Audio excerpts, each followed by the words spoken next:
అలాగా సార్. అసలు main point ఎలా ఉందంటే, ఒకటి సమస్య ఆలోచిస్తే, ఒక మిడ్ సైజ్ సినిమాలు, చిన్న సినిమాలు అన్నీ ఒక అండర్‌స్టాండబుల్‌లో ఒక పర్సెంటేజ్ లాగానే ఎళ్ళిపోతాయండి.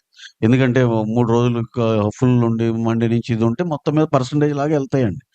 అయితే ఆ సినిమాలు చేసి ఇప్పుడు వాళ్ళు చేసిన ఇప్పుడు ఉన్న దాంట్లోనే ఆ సినిమాలు చేస్తున్నారు ఇయన్నీ ఓకే. కానీ పెద్ద సినిమాలు ఎవరి దగ్గర ఉన్నాయో, మీ దాంట్లో నాకు షేర్ కావాలన్నట్టుంది. ఏంటంటే వాళ్ళ దాంట్లో పర్సెంటేజ్‌లకెళ్ళిపోతుంది. అదోకే. పెద్ద సినిమాలో నాకు షేర్ గావాలి అన్నట్టుంది. ఇదెక్కడ అన్యాయం? ఇప్పుడు మీ మిడ్ సైజ్ సినిమాలు 150, 200 సినిమాలు 150, 170 సినిమాలొస్తే అన్ని పర్సెంటేజ్‌లు హ్యాపీగా ఎళ్తున్నాయి. ఆ వచ్చే 6, 7 సినిమాల్లో అదేంటి నువ్వు ప్రొడ్యూసర్ అయినా సరే, నువ్వు డిస్ట్రిబ్యూటర్ అయినా సరే, నాకు కావాల్సిందే నీ డబ్బులు. ఇదెక్కడ అన్యాయం? కావాల్సిందేంటండి? అంటే అదేమంటే ఇక అందుకనే కూర్చొని మాట్లాడుకుంటూ ఒక ఎకో సిస్టమ్‌లో ఎవరిది ఏం లైను, ఎవరిది ఎక్కడి దాకా ఎళ్ళొచ్చు అన్నీ క్లారిటీగా మాట్లాడుకోవటానికి ఉంటుంది. ఇప్పుడు దీని తర్వాత మా ఈ 'ఫౌజీ' ఉన్నాయి. ఇంకా పెద్ద సినిమాలున్నాయి. మీరు ఇంటెన్షనల్‌గా ఇబ్బంది పెడదామా అన్నట్టుంది గానీ, ఇదొక సమస్య ఉంది. దీన్ని ఒక సొల్యూషన్ చేసుకుందామా అన్నట్టు ఏమి అనిపియట్లా మరి. డన్. సిటీలో 23 థియేటర్‌లని హోల్డ్ చేశారు. 23 థియేటర్లు పర్సెంటేజ్‌లో ఏస్తేనే ఏస్తామని చెప్పి లిస్ట్ ఇచ్చారు మన తెలంగాణ ఛాంబర్ నుంచి. ఆ 23 థియేటర్లలో అన్ని లెస్సీలు ఉన్న థియేటర్లే. ఎవరి ఓనర్‌లు కాదు. ఇప్పుడు వీళ్ళందరూ మాకు నష్టాలొస్తున్నాయి. లెస్సీలు చెప్పేదేంటి వీళ్ళందరూ మాకు నష్టాలొస్తున్నాయి కాబట్టి మీరు పర్సెంటేజ్ చేయాలంటున్నారు. నష్టాలొస్తున్న వ్యాపారం ఎవరు చేయమంటున్నారు ఆళ్ళని? ఆళ్ళని మేము థియేటర్లు వదిలేయమనే అడుగుతున్నాం. ఆ థియేటర్లు వదిలేయండి. మేము ఆ సినిమాలు ఇప్పుడు మాయున్నాయి రిలీజ్‌లకి మేము ఓనర్‌లతో మాట్లాడుకొని ఓ ఫేవరబుల్ టర్మ్స్‌లో మేము టేక్ ఓవర్ చేసుకుని థియేటర్స్ మేము రిలీజ్ చేసుకుంటున్నాం. మీరు లాస్ వస్తుంది అంటున్నారు కదా! లాస్ వస్తున్నా థియేటర్‌లు పట్టుకొని ఎలాడాల్సిన పనే ఉంది. వదిలేయొచ్చు కదా! అంత త్యాగాలు చేయాల్సిన అవసరం ఏం లేదు కదా! వదిలేయొచ్చు కదా థియేటర్‌లు. మరి లాస్ రాకపోతే ఎందుకు పట్టుకొని ఎలాడుతున్నారు థియేటర్‌లని?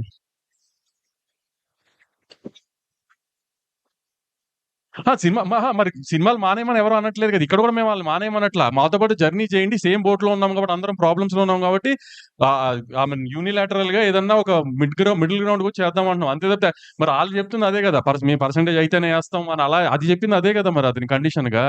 ఇప్పుడు ప్రొడ్యూసర్ ప్రాబ్లమ్‌లో ఉన్నాడని అతను ఆలోచించి ఏం మాట్లాడట్లేదు కదా! అటు ఎగ్జిబిషన్ సెక్టర్ నుంచి ఎవరు. మరి దాని అర్థం ఏంటి ఇంకా?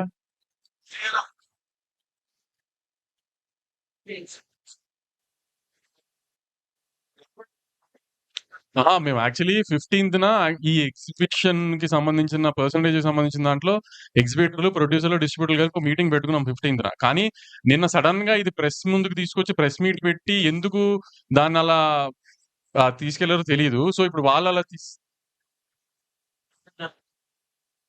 ఇంకో డేట్ చెప్పారు.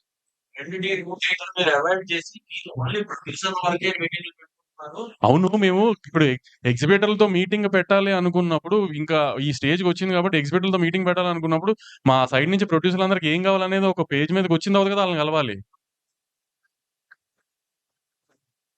సరే ఆళ్ళకి అక్కడ అలా కన్వే అవ్వలేదు కాబట్టి మేము కూడా ప్రెస్ ముందుకొచ్చి కన్వే చేద్దామని ప్రెస్ ముందుకొచ్చాం. అంతే గదండీ! రెంటల్‌కే చేయాలి. ఇప్పుడు అదే కదండీ చెప్తుంది. ఆల్రెడీ ప్రొడక్షన్‌లో ఉన్న సినిమాలు కాస్ట్ ఆఫ్ ప్రొడక్షన్ కాదండి. ఇప్పుడు దీంట్లో సార్ ఈ కండిషన్స్‌లో ఇంకో ఆలోచిస్తేనండి, ఇప్పుడు రన్నింగ్‌లో ఉండి, రిలీజ్‌కి దగ్గరుండి 50% అయిన సినిమాలు ఇయన్నీ ఎందుకంటే మేము ప్రాసెస్‌లో ఉన్నప్పుడే ఓటీటీలు సగమైపోయి, శాటిలైట్‌లు అవ్వక, నాన్ థియేట్రికల్ ఇబ్బందులు ఇయన్నీ ఫేస్ చేసాం. చేసినాక ఆ సినిమాలకి ఎగ్జంప్షన్ వచ్చేయాలి. ఇప్పుడు ఉన్నట్టుండి రేపొద్దున్నే నుంచో లేపోతే ఇంకో 10 రోజుల నుంచి ఇది మేము ఇంప్లిమెంట్ చేస్తాం అనేది కాదు గదా! అది ఎందుకంటే ఈ ఫస్ట్ కండిషన్ ఈ సినిమాలకి ఎగ్జంప్షన్ రావాలి. నెక్స్ట్ మీరు వీపీఎఫ్‌లు అన్నీ మీరు బేర్ జేసుకోవాలి. నెక్స్ట్ అక్కడున్న కండిషన్ గ్రేడింగ్ ఆఫ్ థియేటర్ జరగాలి. రన్ ట్రాక్ పెట్టాలి. ఇలాంటివి చాలా చాలా పాయింట్స్ ఉన్నాయి. ఇయన్నీ కూడా ఫుల్‌ఫిల్ చేసుకున్నాక ఇద్దరం ఉభయులం కలిసి okay. We are entering into the system అని ఎళ్తాం. ఇప్పుడు మూసాపేటలో ఒక్క నిమిషం. మూసాపేటలో మొన్న ఒక మల్టీప్లెక్స్‌ని బాగా డెవలప్ చేశారు. ఈ మధ్య కాలంలోనే ఒక మల్టీప్లెక్స్‌ని మూసాపేటలో బాగా డెవలప్ చేశారు.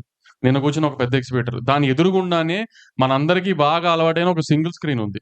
దాన్ని ఇప్పటిదాకా డెవలప్ చేయట్లా. దాన్ని డెవలప్ ఒకవేళ ఓనర్ చేద్దామన్నా కూడా చేయనివ్వట్లా. ఎందుకు ఇప్పుడు సింగిల్ స్క్రీన్ ఎంత బాగా డెవలప్ చేస్తే అంత బాగా జనం వెళ్తారు కదా! అంటే ఎదురుగా ఉన్న మల్టీప్లెక్స్ డెవలప్ చేయొచ్చు. జనాలు దానికెళ్ళాలి.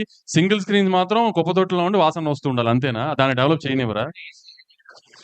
ఒకసారి చెప్తున్నానండి నేను. మా విమల్ థియేటరే అండి. విమల్ థియేటర్ ఉంది సార్. కోట్లు ఖర్చు పెట్టి రెనోవేట్ చేసాం. ఇదివరకు అసలు ఏ ఆక్యుపెన్సీ లేని థియేటర్ ఇప్పుడు దాన్ని ఒక జనాలకి నువ్వు ఒక చేసి ఒక ఫెసిలిటీస్ కరెక్ట్‌గా ఇవ్వగలిగి అయి చేస్తే చూడండి సార్ మేము డెఫినిట్‌గా ప్రాఫిట్స్‌లోనే ఉన్నాం. మేము చెప్తున్నాం అది రెంటల్‌లో ఏసి ప్రాఫిట్‌లో ఉన్నాం. అంటే ఏంటి కిటుకంతా ఎక్కడుంది? థియేటర్‌ని రెనోవేట్ చేయండిరా నాకు శుభ్రంగా వాళ్ళు వచ్చి హ్యాపీగా ఎంజాయ్ చేసి ఎళ్ళే ఫెసిలిటీస్ ఇవ్వండి. టాయిలెట్స్ బావుండాలి, ప్రొజెక్షన్ బావుండాలి, సౌండ్ బావుండాలి, సేఫ్టీ బావుండాలి, సెక్యూరిటీ బావుండాలి. లేడీస్ వచ్చిన, ఫ్యామిలీలు సెకండ్ షో‌లకొచ్చిన ఇయన్నీ కలిపి డెఫినెట్ ఫుట్ ఫాల్స్ పెరుగుతాయండి. వైజాగ్ ఉంది. వైజాగ్‌లో ఫ్లెక్స్‌ల కంటే సింగిల్ స్క్రీన్స్ రెవెన్యూ ఎక్కువ. ఎందుకంటే అక్కడ జగదాంబ గాని, మెలోడీ గాని, శరత్ గాని, సంగం గాని ఈ థియేటర్‌లన్నీ చాలా బావుంటాయి వైజాగ్ సింగిల్ స్క్రీన్స్. కాబట్టి దాని రెవెన్యూ ఎక్కువ అక్కడ ఫ్లెక్స్‌ల కంటే. ఇక్కడ కూడా సింగిల్ స్క్రీన్స్‌ని చేస్తే రెవెన్యూ పెరుగుతుందేమో తెలీదు గదా! ఇప్పుడు మల్లికార్జున భ్రమరాంబ ఒక పెద్ద ఎగ్జిబిటర్ దగ్గర లీజ్‌లో ఉన్నాయి. గత 20 ఏళ్లగానో, 10 ఏళ్లగానో. దాన్ని ఎందుకు డెవలప్ చేయట్లా? ఎందుకు దాన్ని బెటర్ చేయట్లా? శ్రీరాములు ఎందుకు బెటర్ చేయట్లా? గోకుల్ ఎందుకు బెటర్ చేయట్లేదంటే ఎవరి దగ్గర ఆన్సర్స్ లేవు గదా! అయన్నీ చేయట్లేదు గానీ దాని చుట్టుపక్కల అన్నీ వస్తున్న మల్టీప్లెక్స్ అన్ని మంచి మంచి మల్టీప్లెక్స్‌లు వస్తున్నాయి. ఆ మల్టీప్లెక్స్‌లకి రెవెన్యూ వెళ్తుంది. ఆ మల్టీప్లెక్స్‌లకి ఫీడింగ్ వెళ్తుంది. కొన్ని రోజులు మీరు నిజంగా సింగిల్ స్క్రీన్స్ గురించి అంత ఆలోచించాలి. కొన్ని రోజులు మల్టీప్లెక్స్‌కి ఫీడింగ్ ఆపేసి సింగిల్ స్క్రీన్స్‌కి సినిమా ఇవ్వండి. మల్టీప్లెక్స్ ఉన్న చోట మల్టీప్లెక్స్ ఇవ్వకుండా పక్కన ఉన్న సింగిల్ స్క్రీన్‌కి ఇవ్వండి. అంత నిజంగా సింగిల్ స్క్రీన్ మీద ప్రేమ ఉన్నోళ్ళైతే ఫస్ట్ మీ మల్టీప్లెక్స్‌లో షోలు పడిపోవాలి. అంతా అయిపోయిందో సింగిల్ స్క్రీన్‌కి సినిమా ఇస్తున్నారు. కొన్ని కొన్ని చోట్ల సింగిల్ స్క్రీన్ ఉన్న మల్టీప్లెక్స్‌కి ఇచ్చి సింగిల్ స్క్రీన్స్‌కి ఇవ్వరు బీసీల్లో. మీ మీ మీ ఫ్లెక్స్‌లు ఉన్న చోట. అట్లాంటప్పుడు మీకు ఎగ్జిబిటర్ గుర్తురాడు, సింగిల్ స్క్రీన్ గుర్తురావు, ఏమీ గుర్తురావు. మీ ఫ్లెక్స్‌లు గుర్తొస్తాయి, మీ రెవెన్యూ గుర్తొస్తుంది. ఈ ఏదన్నా పక్క పెద్ద సినిమా వస్తుంది, ప్రాబ్లమ్ ఉంది అనగానే మీకు ఎగ్జిబిటర్‌లో సింగిల్ స్క్రీన్స్ గుర్తొచ్చేస్తాయా? ఇప్పుడు మేము అడుగుతుంది అదే కదా! ఇప్పుడు వాళ్ళకి థియేటర్స్ డెవలప్‌మెంట్‌కి ఎలా 1 ఇయర్ కావాలో, మాకు కూడా అండర్ ప్రొడక్షన్‌లో ఉన్న సినిమాలన్నీ రిలీజ్ అయిపోవడానికి 1 ఇయర్ కావాలి. ఈ 2 ఒకే టైమ్‌కొచ్చే టైమ్‌కి ఈ కండిషన్స్ అన్ని ఒకసారి పేపర్ మీద పెట్టుకొని ఈక్వల్ టర్మ్స్ ఉన్న టైమ్‌లో మిడిల్ గ్రౌండ్ ఉన్న చోట ఓకే అనుకుని అక్కడి నుంచి కొత్త సినిమాలు ఆ టర్మ్స్‌లో ఎళ్తాం ఇంకా. కాబట్టి వాళ్ళేంటంటే పర్సెంటేజ్ ఇవ్వకపోతే మేము ఆడము అన్నది క్లారిటీగా చెప్పారు. So something around 24 theatres, 23 theatres.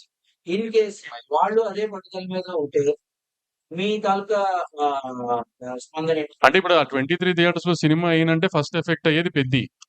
So అప్పుడు పెద్ద ఎఫెక్ట్ అయితే ఏంటంటే అప్పుడు చిరంజీవి గారి దగ్గరికెళ్ళి, చరణ్ గారి దగ్గరికెళ్ళి సార్ ఇది సార్ సిట్యుయేషను.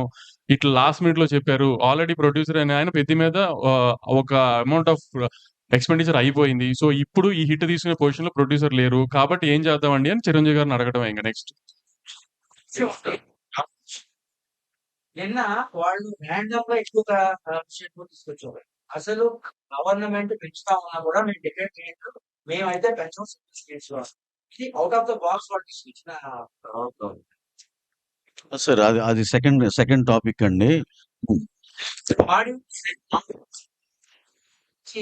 సార్ ఆడియన్స్‌కి నిజంగా మీరు థియేటర్‌కి తీసుకురావాలి అనుకుంటే ఒక రూ. 50, రూ. 100 మేము తెచ్చే థియేటర్ రెంట్ కంటే మీరు అమ్మే రూ. 500 కనుక ఎక్కువ భయపడుతున్నారు. ఆ ఎఫ్ఎఫ్‌బిని తగ్గించండి ఫస్టు.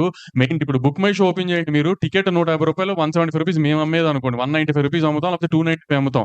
295 మీద గవర్నమెంట్ ఏసుకోమని చెప్పింది రూ. 6 బుక్ మై షోని. కానీ మీరు 2 టికెట్లు కొంటే 600 కట్టాల్సింది దగ్గర దగ్గర 800, 750, 850 కడుతున్నారు. దాంట్లో రూ. 50, రూ. 60 కన్వీనియన్స్ ఫీ అని పోతుంది. అయన్నీ ఏంటో అడగండి సార్. అయన్నీ తగ్గించండి. ఎఫ్&బి పాప్‌కార్న్ తగ్గించండి.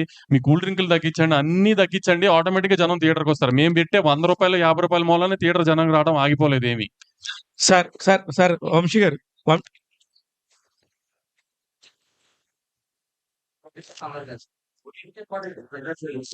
ఆ?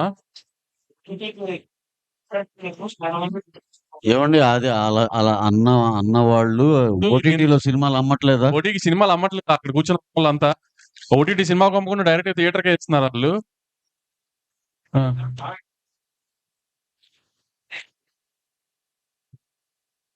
కాస్ట్ గురించి వస్తున్నారు.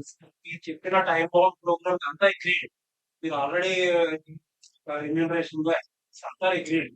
అంటే మనం ఒప్పుకోకపోయినా రేట్లు టికెట్ రేట్ అనేది జనాలు మనం తీసుకుంటున్నాం కదా. దానికి కూడా ఏదైనా టైం బౌండ్ ప్రోగ్రామ్ పెట్టి తర్వాత మేము టికెట్ రేట్ పెంచుకోవాలి ఆడియన్స్. అదే అంటున్నాను. ఇప్పుడు నిన్న ఆళ్ళు చెప్పింది ప్రొడ్యూసర్‌కి, సినిమా తీసే ప్రొడ్యూసర్‌కి ఆ ఎక్స్‌పెండిచర్‌కి సంబంధం లేకుండా రాండమ్‌గా మేము రేట్లు పెంచామని చెప్పారు. అది కాదు కదా! ఇప్పుడు నుంచి ఏంటంటే ఇట్లాంటియన్నీ వస్తున్నాయి. ఆడియన్స్ థియేటర్ టర్నౌట్ తగ్గింది. లేకపోతే ఓటీటీ ప్రైస్ తగ్గింది. ఇయన్నీ మాకు లాస్ట్ 6 మంత్స్, 1 ఇయర్ నుంచి జరుగుతున్నాయి కాబట్టి నెక్స్ట్ బంచ్ సినిమాలు ఎవరు ఏం చేసినా ప్రొడ్యూసర్స్ అందరూ అది కాన్షియస్‌గానే ఎక్స్‌పెండిచర్ మీద గాని, రెమ్యునరేషన్స్ మీద గాని ఒక చెక్‌తోనే ఎళ్తున్నాం. సో, ఫర్దర్‌గా మాక్సిమం 99% ఒక పైన 5 సినిమాలకి తప్పితే ఏ సినిమాకి రేట్ హైక్ లేకుండా చూడటానికి మేమే మాక్సిమం ట్రై చేస్తున్నాం. పైన 5 సినిమాలు లేదంటే ఏదన్నా వన్ ఆఫ్ అక్కడ ఇక్కడ ఎక్కువ ఖర్చయిన సినిమా ఇప్పుడు 'పారడైజ్' లాగా 'నాని' గారి సినిమా 'పారడైజ్' లాంటిదేంటంటే ఐ మీన్ చాలా గ్రాండియర్‌తో బాగా తీసుకుంటున్నారు 'సుధాకర్' గారు. ఇప్పుడు అట్లా వన్ ఆఫ్ సినిమాలు కొన్ని తప్పితే దేనికి రేట్లు తేవాలని, ఆడియన్స్‌ని ఇబ్బంది పెట్టాలని ప్రొడ్యూసర్‌లు అస్సలు అనుకోవట్లేదు. దానికి ఎగ్జిబిటర్‌లేమి ఎవరికీ హామీలు ఇవ్వక్కర్ల. ప్రొడ్యూసర్‌గా మేమే హామీలిస్తున్నాం. ఎవరికీ థియేటర్ రేట్లు పెంచేసి జనాల్ని ఇబ్బంది పెట్టాలని ఎవరికీ లేదు. ఒక 4, 5 సినిమాలకి మేము విజువల్ స్కేల్ ఆ రేంజ్‌లో చూపించాలనుకుంటున్నప్పుడు దానికి కొంచెం ఎక్స్‌ట్రా అడుగుతున్నాం. అంతే తప్పితే ఎవరిని ఇబ్బంది పెట్టాలని అది కూడా ఇక నుంచి మాక్సిమం తగ్గించడానికే ట్రై చేస్తున్నాం అందరం. మీరు డిస్ట్రిబ్యూషన్ లోకి వచ్చాక ఈ సమస్యలు ఎక్కువ వస్తున్నాయి అనేది జనరల్ టాక్. అంటే ఏంటి ఈ విషయం అసలు? ఈ సినిమాలో డిస్ట్రిబ్యూషన్ ఎక్కువ అవడం వల్ల మిగిలిన వాళ్ళకి డిస్ట్రిబ్యూషన్ లేకపోవడం వల్ల ఈ సమస్యలు మీరు సృష్టిస్తున్నారా? సార్ ఇప్పుడు ఏ వ్యాపారంలో అయినా ఒకటే అండి. మీరు 25, 30 ఏళ్ల నుంచి ఉన్నారు. ఎవరు ఇంకో కొత్త ప్లేయర్ రాకుండా ఉంటాడండి? వస్తాడు. మేము కాకపోతే ఇంకోళ్ళైనా వస్తారండి. ఏ వ్యాపారమైనా అంతే. ఇంకా నేనున్నంత కాలం నేనే ఉంటాననేది కాదు గదా! ఇది మేమొచ్చింది కూడా అసలు మేమేదో మోనోపాలి మేమది కాదు. అసలు మాకసలు అయ్యొద్దు. ఇక్కడెయ్యో 2, 3 చాట్ల కరెక్షన్ అవ్వాలి. మన చావేదో మనం చద్దాం అని వచ్చిందే గానీ, ఇక్కడ ప్రాబ్లమ్ అంతా వీడు నాకు పోటీ అనుకోవటం వల్ల వస్తున్న ప్రాబ్లమ్ తప్పితే, అసలు మేము ఏ రోజు ఇది పోటీ గీటీలు అసలు ఏమి లేదు సార్. పోటీ లేదు సార్. ఇది ఎవరి వ్యాపారం ఆళ్ళదే, ఎవరి గోల ఆళ్ళదే. నువ్వు అనుకోవటం వల్ల ఆ ప్రాబ్లమ్ వస్తుంది గానీ, మేము ఇప్పటికి కూడా రేపైనా సరే ఆ పెద్ద మనుషులతో మేము కలవాలి, వాళ్ళు మమ్మల్ని కలుపుకోవాలి.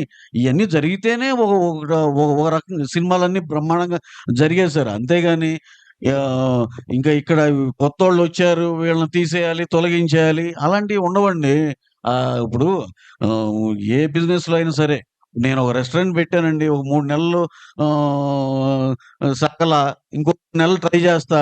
సాగలా. ఏడో నెలలో, ఎనిమిదో నెలలో ఎత్తేస్తా. అంతేగాని నేను జీవితకాలం నేనెక్కడో సంపాదించి రిక్షా తొక్కి మళ్ళీ దానికి ఫీడింగ్ చేయను గదా నేను.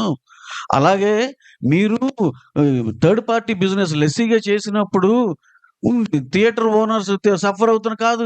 నీకు అవ్వట్లేదా? నీకు పనవ్వట్లేదు. మాకు పనవుతుంది. మాకు బానే ఉంది అనుకుని మేము కంటిన్యూ చేస్తున్నాం రెంటల్‌కి. మీకు అది కాదు, మాకు అవ్వట్లేదు అనుకుంటే వదిలేసేయండి దాన్ని. నేను చెప్పిన ఎగ్జాంపుల్ రెస్టారెంట్ అనేది నాకు లాభసాటిగా లేకపోతే నేను వదిలేస్తా గదా! ఓనర్‌లు ఉన్నారనుకోండి. ఆళ్ళు 25, 30 ఏళ్ల నుంచి థియేటర్‌ని ఆళ్ళు ఎంతో ప్రేమించి చేసుకుంది. వాళ్ళు లాస్ అన్నారనుకోండి. కరెక్టే గదా మరి. పాపం ఇన్నాళ్ళు ఎంతో ప్యాషనేట్ చేశారు. ఆళ్ళకి బెనిఫిట్ అవ్వాలిగా. ఇప్పుడేం ఓనర్ అనేవాళ్ళు ఎవరికన్నా బెనిఫిట్ అవుతుందండి థియేటర్ ఓనర్ అనేవాళ్ళకి? మధ్యలో మీరు ఎంటర్ అయ్యి లెస్సీ అని చెప్పి మాకు వర్కౌట్ అవ్వట్లే, ఇది తప్పు కాదా? ఇప్పుడు దాకా మేము ఒక థియేటర్‌కి ఒక ₹100 రెంట్ కడుతుంటే, ఆ థియేటర్‌కి ఆ ఓనర్‌కి ఎంత రెంట్ ఎళ్తుందనేది ఇప్పటిదాకా ఎవ్వరు చేయలేరు. మీరు సీబీఐ, సీఐడీఎల్‌ని పెట్టినా కనుక్కోలేరు. ఇప్పుడు నిజంగా పర్సెంటేజ్ ఇచ్చినా ఆ సెంటర్‌లు కూడా 60% ఇచ్చేయాలని యూనిలాటరల్‌గా లెటర్ పాస్ చేశారు. ఎంతమందికి నిజంగా 40% ఎళ్తుందనేది ఏమీ తెలీదు ఎవరికీ. సో, ఎవరిని బాగు చేయడానికి ఇవ్వాలి పర్సెంటేజ్? మమ్మల్ని మేము చంపుకొని.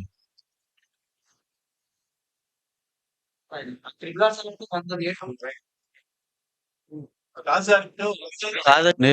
కాదు.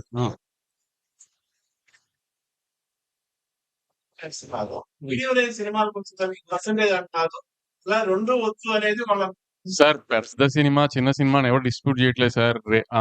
ఇప్పుడు 'బేబీ' చిన్న సినిమా. 'బేబీ' 2, 3 వారాలు ఫుల్ వచ్చింది. అంటే అది రెంటల్ వచ్చిందనే కదా అర్థం. మేము అంటుంది ఏంటంటే రెంటల్ ఆర్ పర్సెంటేజ్ ఇందాక ఆయన అన్నట్టే.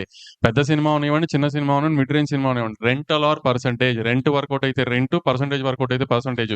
దాంట్లో నాకు ఒక పెద్ద ఎగ్జిబిటర్ చెప్పింది ఏంటంటే ఫస్ట్ వీక్‌లో మీరు అన్నట్టు బానే ఉంటుంది వంశీ. సెకండ్ వీక్‌లో మాత్రం ఆ థియేటర్ రెంటల్ రావట్లేదు. దానికి అప్పుడేమవుతుందంటే మీరు వచ్చిన దాంట్లో 50% ఇస్తుంటే రెంటల్‌లో 50% వస్తుంది అంటున్నారు. సో, దానికి చిన్న అడ్జస్ట్‌మెంట్ సెకండ్ వీక్‌లో కూడా రెంట్ వచ్చేటట్టుగా ఫస్ట్ వీక్ దాంట్లోంచి అడ్జస్ట్ చేస్తే సరిపోతది. అది ఏ డిస్ట్రిబ్యూటర్ అయినా ఆ థియేటర్ ఓనర్‌తో మాట్లాడుకుంటే ఆ థియేటర్ డిస్ట్రిబ్యూటర్‌తో తేలిపోయేది. దానికి ఇంత రచ్చ చేయాల్సిన అవసరం ఏం లేదు. ఇంత బ్లీడింగ్‌లో ఉన్నామని తెలిసి ఈ టైంలో ఈ రచ్చ అది పెద్ది ముందు అంటే సంక్రాంతి సినిమాల తర్వాత పెద్ద థియేటర్‌కి జనం ఇంకా రాలా. ప్లస్ సమ్మర్‌లో ఐపీఎల్ ఎఫెక్టా, మామూలు ఎఫెక్టా, కంటెంట్ లేకపోవడం అని రకరకాలుగా జనం థియేటర్‌కి రావట్లేదు. ఇప్పుడు పెద్దితో జనం థియేటర్‌కి వస్తారని హోప్ చేస్తున్నాం. ఎందుకంటే పెద్ద సినిమా, క్రేజ్ ఉన్న సినిమా, కంటెంట్ క్లిక్ అయ్యే సినిమా. సో, జనం దానికొచ్చి ఆ సినిమా పెద్ద హిట్ అవ్వాలని ఇండస్ట్రీ అంతా పూజలు చేయాల్సిన టైం ఇది యాక్చువల్లీ. ఆ సినిమా హిట్ అయ్యి జనం థియేటర్‌కి మళ్ళీ వచ్చి, జనానికి సినిమాలు అలవాటైతే అక్కడి నుంచి కంటెంట్ లైన్‌గా ఉన్నాయి నెక్స్ట్ 6 మంత్స్. ఈ 6 మంత్స్ బ్రైట్‌గా ఉండాలి, జనం థియేటర్‌కి రావాలి అంటే పెద్దితో ఆ టేక్ ఆఫ్ రావాలని అందరూ పెద్ది బా జరగాలని కోరుకోవాల్సిన టైంలో, మేము ఇదేస్తేనే పెద్ది చేస్తాం, లేకపోతే ఏయమని ఈ టైంలో ఈ న్యూసెన్స్ అవసరమా ఇండస్ట్రీకి ఆలోచించండి. సార్ ఇదంతా గూడా ఇప్పుడు నిన్న సార్ సార్ సార్ ఈ సార్ సార్ సందర్భంగా ఒకటి సార్. ఇప్పుడు సింగిల్ స్క్రీన్ తగ్గిపోతున్నాయి. సార్ మేము ఒక 15 ఏళ్ల క్రితం ఇది చూస్తే సినిమాక్స్ ఒకటి, బిగ్ సినిమా ఒకటి 2 ఉండేయండి మల్టీప్లెక్స్. అడుగడుగుకి అయిపోలేదు సార్. అసలు అది మీరు ఎన్ని ఒక 50, 70, 100 ఉన్నాయి మల్టీప్లెక్స్‌లు. సింగిల్ స్క్రీన్ తగ్గుతుంటే ఏమవుతుంది? మా సేట్ గారే మల్టీప్లెక్స్‌లు కట్టుకుంటున్నారు. మల్టీప్లెక్స్‌లు పెంచుకుంటున్నారు. ఆయనేమో ఇప్పుడు అసలు సింగిల్ స్క్రీన్ వాడి పరిస్థితి ఏంటి? 3 పూటలు తినలేకపోతున్నాను మాట్లాడరు సార్. మీరు మీరు మీరు కట్టిన థియేటర్‌లే ఒక 50, 70 సెంటర్‌లో 140 థియేటర్లు బతకొచ్చు సింగిల్ స్క్రీన్‌లు. మీరేం మల్టీప్లెక్స్‌లు కట్టుకుంటూ ఎళ్తారు. ఇక్కడే కాదు వేరే నగరాల్లో, రాష్ట్రాల్లో కట్టుకుంటూ ఎళ్తారు. ఆయన కూర్చొని సింగిల్ స్క్రీన్‌లో ఇది లేదన్నారు. మేము గ్రహించాం. సింగిల్ స్క్రీన్‌లో ఇబ్బందులున్నాయి. We are open for everything, discussions and everything. కానీ మీరు రెడీగా ఉన్నారా? మీరు ఏదో ఎజెండాతో వస్తే అవ్వదది. కూర్చుందాం. యూనిలాటరల్‌గా ఇది కాదు, నెలాఖరు కుదరదు. అలా ఉండదండి. ఇది ఒక ఎకో సిస్టమ్‌లో అందరం మాట్లాడుకొని చేసుకోవాలి. ఇదే మా వాదనండి అంతే. సార్ ఇది నిజంగా కూడా ఇప్పుడు ఎస్వి సార్ సార్ ఏదండి? సార్ ఏం లేదు సార్. పెద్ద సినిమా అండి ఈ సంవత్సరం. అది మరి ఆళ్ళకి ఇబ్బంది లేకుండా ఇష్యూలు ఇన్నున్నాయి, 10 ఉన్నాయి, 20 ఉన్నాయి చెప్పగలగాలంటే ఏంటంటే పక్కింట్లో భగత్ సింగ్ పుట్టడం అనేది ఒక సామెత ఉంది చూడండి. మా ఇంట్లో భగత్ సింగ్ ఉండాలి, మా ఇంట్లో కాదు పక్కింట్లో పుట్టాలన్నట్టు. మాకేం లాస్ రాకూడదు, ఏమన్నా సొసైటీకి అది ఉంటది అనే పద్ధతిలో సినిమా పక్క ఆఫీస్‌లో ఉంది కాబట్టి ఇప్పుడు మనం గోల చేయొచ్చు అన్నట్టు ఉంది. దీన్నేంటంటే వాళ్ళకాళ్ళే డెసిషన్‌లు పాస్ చేసేసుకోవటం, ఇది చేసేసుకోవటం, నెలాఖరు నుంచి ఇది అవ్వదు, కుదరదంటం, అక్కడెళ్ళి అవతల దాంట్లో కూడా యాక్టివేట్ చేసుకోవడం పక్క రాష్ట్రంలో కూడా, ఇక్కడ అర్జెంట్‌గా పుష్ చేసేస్తే అక్కడ కూడా ఒక గోల గలాటా చేసేయటం. ఏంటి సార్ ఇంత అవసరమా అండి? ఇంత కాలిక్యులేటివ్‌గా అవసరమా? 15వ తారీఖు మీటింగ్ ఉంది. లేదంటే అందరం మాట్లాడుకుంటాం. మీకేం కావాలో అదొక్కటేనా? మాకేం కావాలో ఆలోచించరా?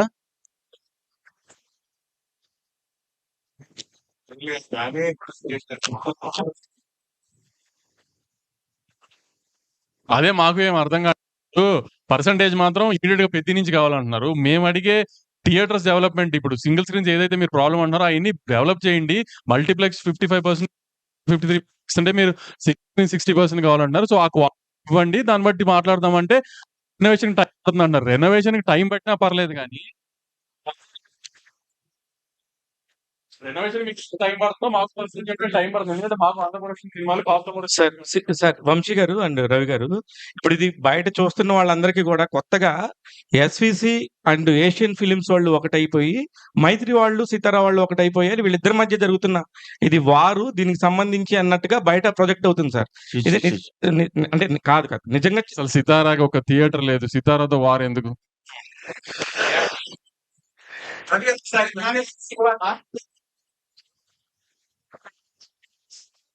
కాదు సార్ ఇందాక ఫస్ట్ నుంచి మీరు నైజాం ఒకటి చెప్తాను సార్ దీనికి. నిజంగా మాకు ఇప్పుడు ఒక సినిమా తీస్తున్నామండి. లాభం పడుతున్నాం. ఏంటో లెక్కలేసుకోవాలి. డిస్ట్రిబ్యూషను, ఓన్ డిస్ట్రిబ్యూషన్ చేయాలి. ఆ సినిమా బావుంటే అన్నీ బావుంటాయి. లేకపోతే ఇది. అదే మోడల్‌లో మా రాజుగారు చేసేవాళ్ళండి. ఆయన ఆయన సే ఆళ్ళ ఆయన చేసాడండి. ఒక దీనిలో సినిమాని కొనేవాళ్ళు. ఎన్ఆర్ఐ కొనేవాళ్ళు. ఇది. కళామ తల్లికి మన సినిమా రంగానికి ఆయన నిజంగా డెఫినిట్‌గా ఆయన ఆయన ఆయన కాంట్రిబ్యూషన్ ఆయన చేశారు. ఆ ఆఫీస్ చేసింది. ఏది ఆ పాత దీనిలో. పక్కన ఆయనేంటండి అసలు ఏమన్నా సంబంధం ఉందా? నువ్వు స్క్రీన్‌ల మీద స్క్రీన్‌లు పెంచుకుంటా ఎళ్లి 250, 230 పెంచేసుకో నువ్వు. నువ్వు వచ్చిన డబ్బంతా లోపలేసేసుకో. ఇప్పుడేంటి అక్కడ కూర్చొని ఆ చైర్‌లో కూర్చొని ఇదేంటి ఇది అన్యాయం జరుగుతుంది. సింగిల్ స్క్రీన్ అన్యాయం అవుతుందని మాట్లాడతా ఆయనకుందండి. ఆ అర్హత ఆయనకుంది మాట్లాడటానికి. ఎందుకంటే వాళ్ళు కొన్నారు. శిరీష్ అన్నకి అంటే ఎస్విసి ఆఫీస్ ఎన్ఆర్ఐ సినిమాలు కొన్నారు ఇప్పుడు దాకా. సో శిరీష్ అన్నకి కష్ట సుఖం తెలుసు. హిట్ ఫ్లాప్ అయితే మంచి మైక్ తీసుకెళ్ళి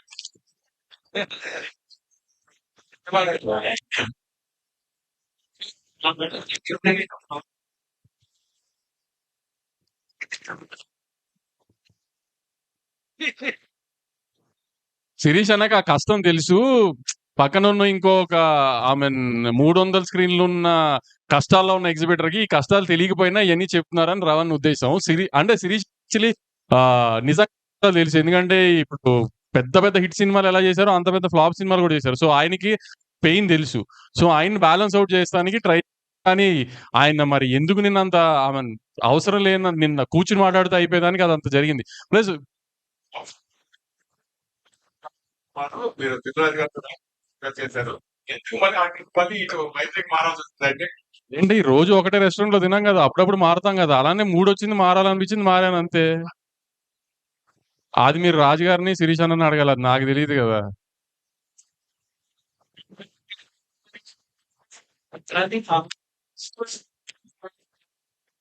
సార్ డిస్ట్రిబ్యూషన్ లో ట్రాన్స్పరెన్సీ లేదని మేము ఎప్పుడు అనట్లేదు. కానీ ఇప్పుడు దాకా ఏంటంటే ఇప్పుడు ఒక సినిమా ఎన్ఆర్ఏ అమ్మేస్తున్నాం అనుకో, మన మేంచి ఒక డిస్ట్రిబ్యూటర్ మీద బర్డెన్ వెళ్తున్నప్పుడు మనకంటే తను ఎక్కువ బాధ్యతగా ఉంటాడు. సో మనం అతన్ని ట్రాన్స్పరెన్సీ అడగాల్సిన అవసరం లేదు.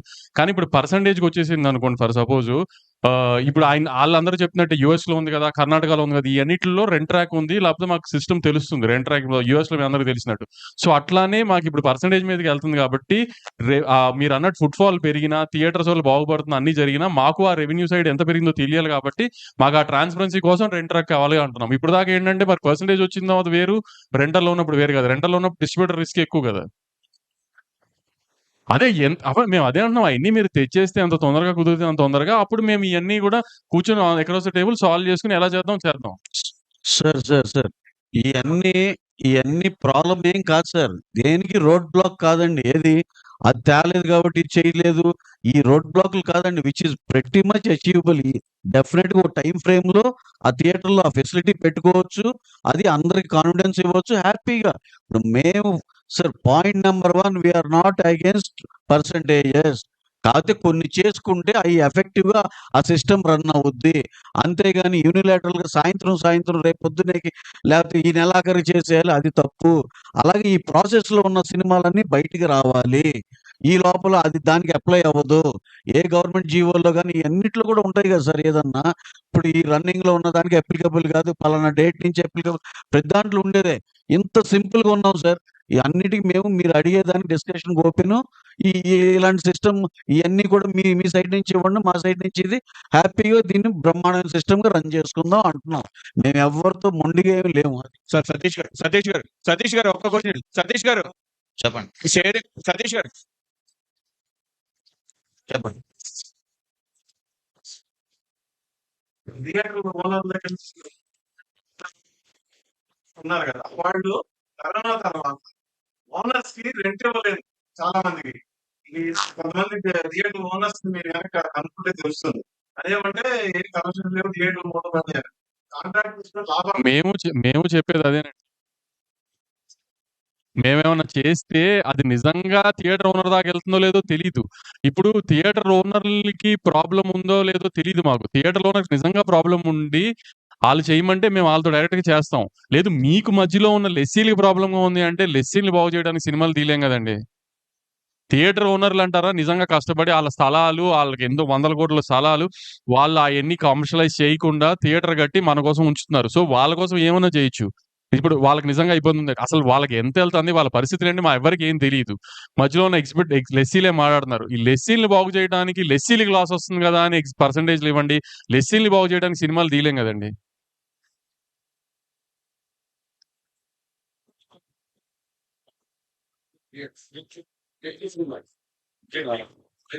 అది జరిగిందండి. అది కాకపోతే ఇక వెంటనే రియలైజ్ అయ్యి ఒకరోజు ఆపి చేశారు. మేము దాన్ని ఇంకోటండి, దాన్ని కాంపిటీషన్ సిసిఐ ఇది చాలా ఉన్నాయండి అప్లికబిలిటీ. దాన్ని పెద్ద చేయాలంటే పెద్ద విషయం కాదు. ఎందుకంటే యువర్ బ్లాక్ మెయిలింగ్, ఇది బిజినెస్ ప్రాపర్గా చేయట్లేదని. కాకపోతే we didn't want like that. ఎందుకంటే రేపు మళ్ళీ అందరం మొహం చూసుకుని అందరం కలిసి ట్రావెల్ అవ్వాలి అనే పాజిటివ్ దీనిలోనే ఉన్నాం. కానీ నిన్న మళ్ళీ ప్రెస్ మీట్ పెట్టి మీరు వేరు మేము వేరు అన్నట్టు అది కాదు. మళ్ళీ మేము ఇంకా ఎక్స్పెక్ట్ చేస్తున్నామండి, ఇదే ఎకో సిస్టమ్ అందరం కలిసిమెలిసి పని చేసుకుంటామని we are hoping for that. Sir Thank you. Satish garu చెప్పండి. కాంపిటీషన్ లో కూడా థియేటర్స్ బాగానే చేశారు. అండ్ పర్మిషన్స్ కూడా రాజాసాబ్ రాజు మీకు వచ్చింది. ఈ 4 నెలల్లో ఏం జరిగింది మీకు ఎస్విసిబి మధ్య? ఏం జరిగిందండి? నేనేమన్నాను? ఆ? అంటే percentage అదేంటి అలా కాదు.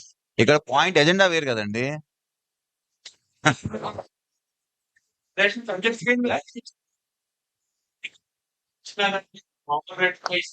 దానికి మీరు ఇస్తియా ఆడియన్స్ సార్ ఇది జస్ట్ ఇప్పుడు మనం ఇదేదో అలా చెప్పేసి రాసేసుకునేది కాదండి.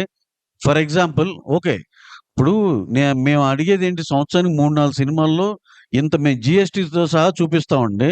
ఇది 400 కోట్లకి మేము ఖర్చు పెట్టి జిఎస్టీ చేసాం. ఇది మన తెలుగు సినిమా పాన్ ఇండియాను వరల్డ్ వైడ్ వెళ్ళినా సరే దానికి ఒక ఇది ఉంటది. వచ్చిన దాంట్లో ఫండ్ కూడా ఇస్తాం. ఉమ్, వచ్చిన దాంట్లో ప్లస్ సీఎం నిన్న గారు ఇంకో పెద్ద ఎగ్జిబిటర్ గారు ఒక థియేటర్ కుకట్పల్లిలోనో ఇక్కడ ఒక థియేటర్ లో షో ఇస్తే 10,000 ఇస్తారంటున్నారండి. అన్ని చాలా తప్పండి.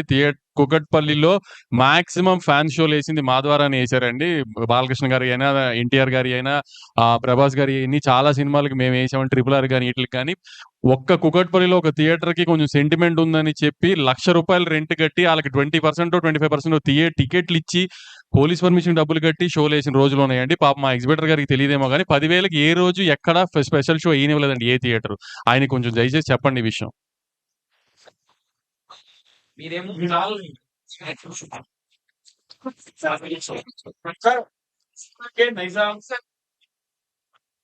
నా పేరని చెప్పి వాళ్ళు 24 ఒక డెడ్ లైన్ లాగా పెట్టి వాళ్ళు చేస్తారు. సో మీ ఇద్దరు మాట్లాడుకుంటే అయ్యేది ఎవరైనా ఇంట్లో ఛాంబర్ కానీ కాదండి. 15th అనుకుంది 3 సెక్టర్లు కలిపి జాయింట్ మీటింగ్ అండి. తర్వాత ఒక కమిటీ వేసుకుని చేసేది. దీనికి ప్రాసెస్ లో సాల్వ్ అవ్వాలి కానీ ఓవర్ నైట్ 1 month 2 months అవ్వాలంటే అలా అవ్వదు కదా సార్. ఎందుకంటే ఇప్పుడు రిలీజ్ అవ్వాల్సిన ఇన్ ప్రొడక్షన్ ఉన్న సినిమాలు ఇవన్నీ చూస్తే ఒక 1,500 కోట్లు వర్త్ సినిమాలు ఉన్నాయండి. 25-30 సినిమాలు అందరు ప్రొడ్యూసర్లు. సో డెఫినెట్‌గా సార్. ఇప్పుడు మాకు చిన్న condition transparency and grading of theatres and ఇయి ఉన్నాయి. ఎందుకు వై నాట్? డెఫినెట్‌గా ఎళ్తాం. We are not against percentage ఇప్పటికి చెప్తున్నామండి. వి ఆర్ నాట్. దాని కోసం కొన్ని పనులు చేయాలి అనేదే దగ్గరే ఆగింది అంతే.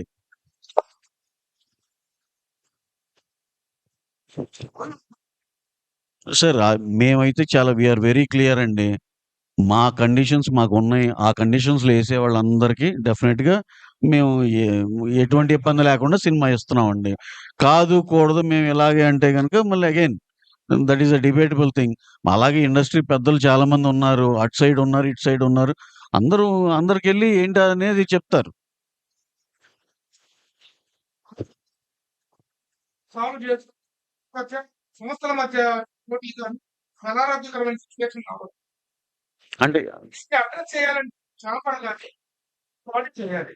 మీరు ప్రొడ్యూసర్స్ దాదాపు 14 ఉన్నారు. హ్మ్. ఓన్లీ హ్మ్.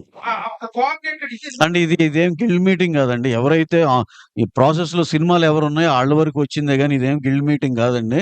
అలాగే 2 సంస్థల మధ్య గొడవలు అయన్నీ అసలు నమ్మట్లేదు సార్. ఇప్పుడు గత 3 ఏళ్ల నుంచి వాళ్ళ సినిమాలు వాళ్ళకున్నాయి, మా సినిమాలు మాకున్నాయి చేసుకుంటూ వెళ్ళటమే కదండీ. రెండిటి మధ్య గొడవలు కాదండి. ఇది లాంగ్ పెండింగ్‌గా వాళ్ళు కన్వీనియంట్‌గా ఎక్కడ పాపప్ చేయాలి అలా జరుగుతానే ఉందండి. మేము గత 8 నెలల నుంచి చూస్తున్నాం గదా! హరిహర వీరమల నుంచి. దీని ఎనమాల కనిపించని మూడో సింహం కూడా ఉంది. అక్కడ ఆంధ్రాలో ఏదో చేసేయాలి, మా థియేటర్‌లు బ్రహ్మాండంగా ఇలాంటివి చాలా ఉన్నాయండి. మీకు తెలియనిదేముంది. చాలా ఉంటాయి. ఈళ్ళందరూ కలిసి ఒక యూనిటీతో ఇది పుష్ చేస్తే ఈ లెస్సీలందరం మేమందరం సూపర్‌గా హ్యాపీగా ఉంటాం అనేదే agenda. Which is not at all. ఇది ఎక్కడ 2 సంస్థల మధ్య గొడవలకి గానీ, లేపోతే ఆధిపత్యాలు గానీ ఏమీ లేవు సార్. ఇది జస్ట్ లెస్సీల గురించి అంతే. సార్ డెఫినెట్‌గా 15వ తారీఖున ఛాంబర్ ఆధ్వర్యంలో జరిగే మీటింగు, దాంట్లో కోఆర్డినేషన్ కమిటీ ఏసి ఎవరి పాయింట్లు ఏంటి అనేది ఇయన్నీ ముందలకెళ్ళే ప్రక్రియనండి. కానీ సినిమా దగ్గర పడే కొద్దీ ఏమైనా ఉంటే గనక డెఫినెట్‌గా మనకున్న పెద్ద మనుషులు డెఫినెట్‌గా వాళ్ళని రిక్వెస్ట్ చేసుకుంటే వాళ్ళు చేతనైన చేస్తారని మేము బలంగా నమ్ముతున్నామండి. 23 కాదండి. దాంట్లో విమల కలిపారు. అది 22.